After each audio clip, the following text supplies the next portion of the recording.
We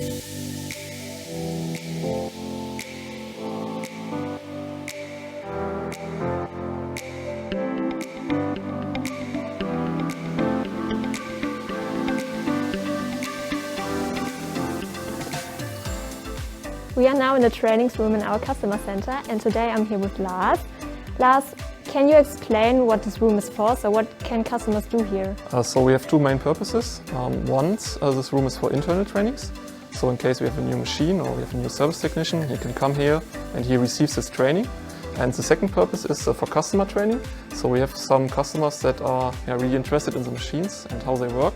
And they can also come here and we tell them, we explain them how to maintain the machine, how the machine is working in general, and what they should also keep in mind while working with the machines. So this is the second purpose for customer training. And what can our customers expect from our service in general? So what makes us different?